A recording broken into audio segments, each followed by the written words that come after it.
It's all about the Earth and what we can learn about it from the International Space Station. Hi, I'm NASA astronaut Tracy Dyson. Welcome to Station Life. Houston on 2 for velocity calculation station assembly, steps 4, 5, and 4, 6. We're moving on to Tracy, step you 5. want to go right now for that activity? Thank you. Okay, Tracy, we copy, and that's good information. We'll pass it along. Welcome back.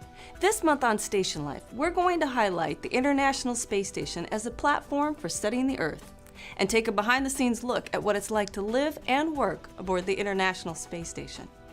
You know, they say a picture's worth 1,000 words. The first pictures taken by humans from space forever changed the way we view ourselves and our world. If you've ever flown on an airplane in the window seat, you know the natural desire to stare out the window. Well, aboard the International Space Station, one of our favorite things to do during our off time is to stare at the beauty of our home planet.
Take a moment every day to look out the window and appreciate where you are. Literally watch the Earth go by.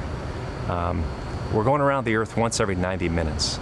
So you see a sunrise and a sunset every hour and a half. It's just so vast and so vibrant in color, and so much contrast between the black that it kind of overwhelms you at first. Don't just look out the window during the day. Go for the times between day and night, and then night and day, and take some time to look out into the universe at nighttime, because that's when you can really see all the stars. And you can see that the stars are not only like in a planetarium where they're sort of in a 2D field, they're actually 3D, and some are farther than others. But you could see the blues and the oranges and the reds and the whites and the yellows, and really see more color about the stars, which indicates more about where they are in their life cycle, what kind of things they're burning and doing. And you would think that you'd get tired of looking out the window, but you never do.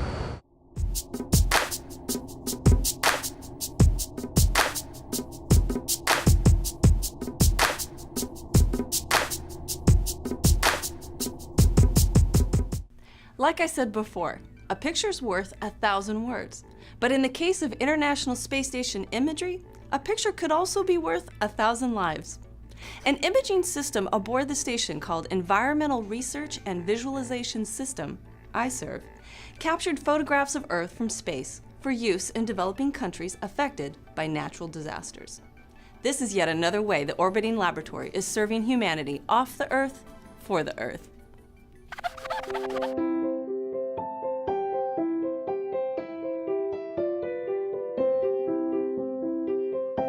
SURVEYOR is a joint NASA and USAID program where we're working with developing countries around the world and strengthening their ability to use satellites to address the many problems that they have, including floods, fires, harmful algal blooms, and other types of events that they have where they can use satellites to really make better decisions. We're using space information to help decisions that affect people in the village where they live. When there's a major disaster, governments around the world come together, and they provide all of the satellite data basically that the world has to offer. But there's smaller disasters that occur in the countries that we work in that may not make the front page of the New York Times, but in that country it's a really big deal. We asked ourselves, could we make a difference if we had a dedicated imager for acquiring imagery quickly after natural disasters, and to be able to provide that imagery back to the countries that need them, that have real decisions that need to be made with a very quick turnaround. As NASA, we looked in our own backyard and started thinking, could we use the International Space Station? The International Space Station was really a fantastic asset to take advantage of because it passes over 90% of the Earth's populated area every 24 hours. We developed an imaging system and we called it ISERV, which basically is a camera and a telescope system that sits inside the International Space Station and can collect imagery when it passes over natural disasters or other events that we need to collect imagery. Initially, we were planning to take a few pictures per day. So we contacted all the USAID missions around the world, and in total we had more than 2,000 requests coming, for people who need images from ISERV. And we moved to like 1,000 images per day. We provided ISERV imagery for many, many natural disasters, including floods and fires, for deforestation, for volcanic eruptions, for earthquakes. So it was really a fantastic example showing how imagery from the International Space Station could be used in these times of dire need. And now we have a huge archives of images of areas around the world. So this is something that was not really there before. ISERV is an example of, in essence, making the International Space Station even more international and connecting space to village to better understand and protect our home planet.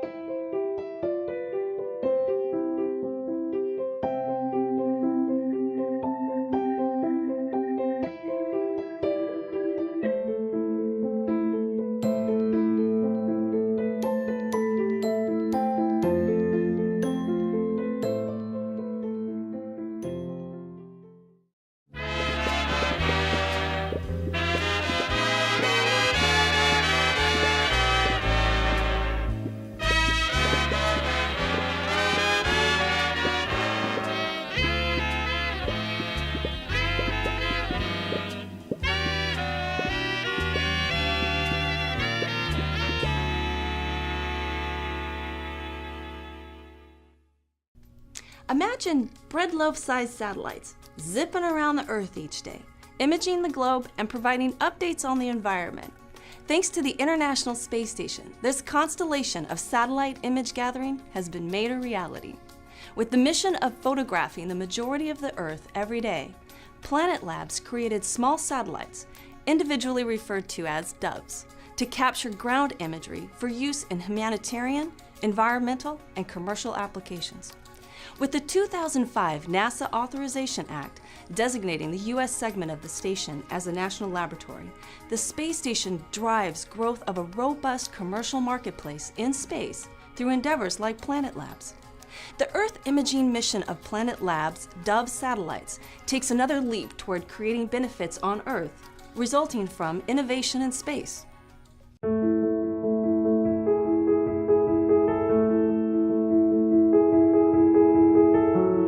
What happens if you wake up in the morning and you understand the state of the world as it is right now? What could that data enable? How could people make smarter decisions? How could, for example, a farmer get better yield on his or her crops? How could somebody help disaster response? How can we use satellites to help humanity? That, in many ways, was the underlying thesis of doing Planet Labs, was to get data into the hands of people that could enable us to make smarter responses to that. Planet Labs set out with the mission to photograph the entire Earth every day. And they thought, how are we going to do this? They said, let's build our own satellite. Commercial imaging satellites, they're very large. They are very expensive. We took a different approach. By making them really small, we can launch lots of them, and by launching lots of them, we can cover this, to get to this mission of imaging the whole Earth every day. If we can do that, then we can literally change the way that we see the world. And they called it the Dove. It's about the size of a loaf of bread. Our doves are basically mainly a big camera with a telescope looking down to take pictures of the Earth. We initially developed the first Dove satellite in our garage. So we kept on iterating the Dove design, we made it better and better, and eventually we put our first one into space. We had no idea what the quality would be like. I mean, we didn't know if it was going to work. But we got an image down and it was so beautiful that we knew at that point we could make this technology work. Wow, we can really do this, and we can achieve this mission, which is something that is really needed for us to understand global change. So we had done a couple of demonstration satellites, but the next steps we wanted to do was to scale it up, to test the first fleets of satellites.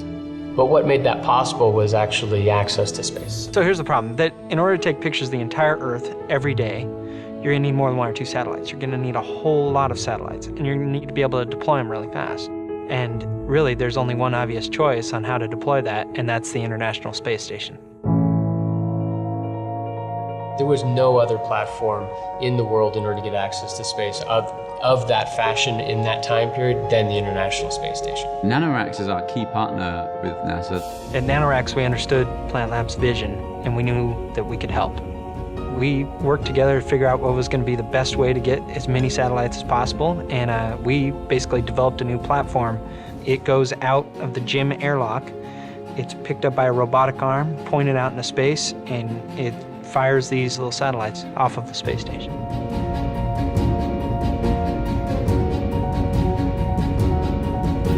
They were able to secure 28 of our satellites to be launched from the International Space Station, and that was known as Flock 1, our first constellation. This opened up the whole world to satellite developers, people that could put things into orbit fast. We now deploy these on a regular basis from the International Space Station.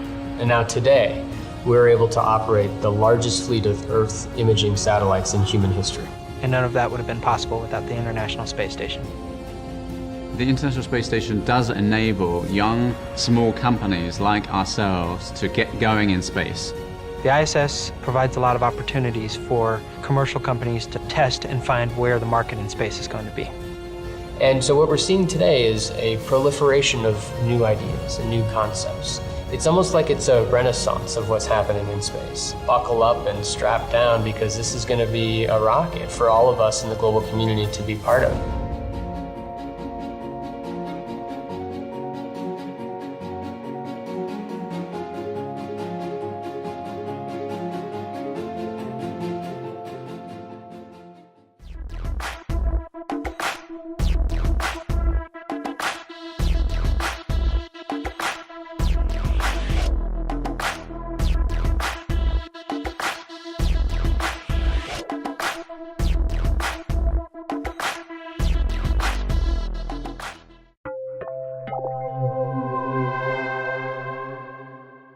I used to think when I was growing up in Florida, lots of thunderstorms in Florida, you know, that here's this storm over top of me and it's just this individual little thing that just is about a storm over Florida. And in fact, now after looking at the Earth from space, I see that that little storm in Florida is connected to Africa and Europe and all across the planet. And one of the most impressive things to see is how the Earth presents itself as alive when you're watching these storms at night just trickle across the whole surface of the planet like its own nervous system. And the emotions of the Earth, you know, seeing storms that are developing and the way you know from having that experience on Earth how it's probably impacting the people and the places down there. It's like, oh, is it upset and mad today versus the sunshine over some other part of the planet? And really, really, really gets you looking at it in a different way, an appreciative and respectful way. When you're crossing the deserts in Africa and the way the dunes form, and they almost look like little, birds have run across the sand. And then this contrast you'll get from kind of the pinks and oranges and whites to these dark grays and almost deep blues and of rocks and everything that are intersecting with it. And the Bahamas and the northern coast of Venezuela, which quite honestly is, I think, the most beautiful place on our planet. It is just incredible. Yeah.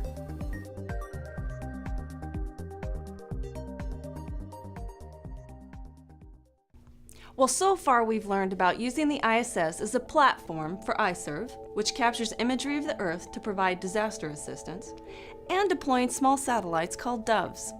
We expect good things to come from both of these experiments and look forward to their robust potential. NASA has selected proposals for 2 new future instruments, Getty and EcoStress.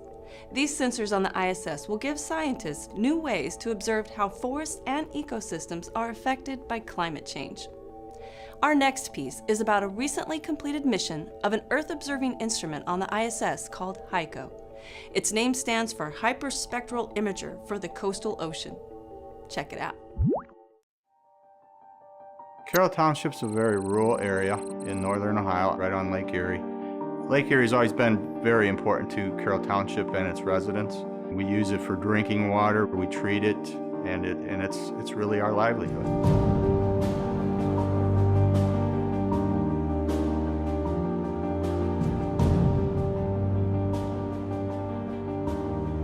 Lake Erie, for what unknown reason, suddenly the toxin level spiked, and that got through the treatment system. It was indicated to me that it is pretty dangerous. Cyanotoxins can cause skin rashes, headaches, nausea, vomiting, stomach problems, nervous system problems, liver damage, to death. We sampled, and we had about 2.5 times the limit from the World Health Organization. The second sample was approximately 3.5 times. Our plant wasn't set up to handle what was coming in from Lake Erie. One of my biggest worries was actually hurting someone or even worse. So we shut it off right away, shut everything off. We had a very close call that day. The last thing you want to do is produce an unsafe water and allow your people to drink it. What we need is a better way to track and predict these cyanobacteria entries from our source water so that we can make sure that this never happens again. A lot of times we'll find out after the fact that there's a problem with cyanobacteria in the water because the bloom's already occurred. We either get results of sick animals or sick people. We need a paradigm shift. We need to go from being constantly reactive to these blooms to having a capability that allows us to become proactive. And the U.S. Environmental Protection Agency has been very encouraging of allowing for some high-risk, high-reward projects.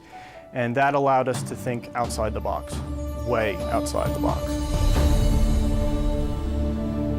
We've been fortunate enough to make use of a sensor on the International Space Station called HYCO, which stands for the Hyperspectral Imager for the Coastal Ocean.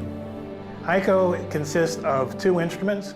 One is a camera, and the second instrument is a spectrophotometer, which actually gives us the spectrum of light leaving that water. The camera on a cell phone, for example, contains about 3 bands of data in a red channel, a green channel, and a blue channel. HICO gathers light from the red, orange, yellow, green, blue, indigo, and violet parts of the spectrum. So using this technology, we're able to now detect those water quality parameters such as water clarity, what the phytoplankton concentration is in your water, how much light is being absorbed in your water, as well as what's the distribution of cyanobacteria in those waters, and does that concentration pose a health hazard? So what this means is instead of waiting for someone to report that there's a problem with cyanobacteria bloom, we can monitor these water bodies from space and get information that we can rapidly get out to the water quality managers through a smartphone application that we've developed. So the app allows you to drop a pinpoint, and that pin can be placed in an area where a drinking water treatment plant may have an intake, and see what the current water quality conditions were. Each user gets that information near real time, so they can make judgment calls on whether they have to respond or take action. Having the HICO on the International Space Station has been the ideal test bed for our research. This is an amazing partnership. The Naval Research Laboratory had HICO on NASA's International Space Station. As HICO acquired a scene, it was transferred to the Naval Research Laboratory. And then the Environmental Protection Agency was able to do the analysis and the validation to send this information out through a prototype mobile application. Yes, this technology will reduce costs and provide near real-time information. But the big goal here is protecting humans. And if we can reduce exposures both to humans and even animals, then we've achieved our goal.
Our International Space Station is an unprecedented research platform in space, allowing researchers and scientists to conduct experiments that can't be done anywhere else.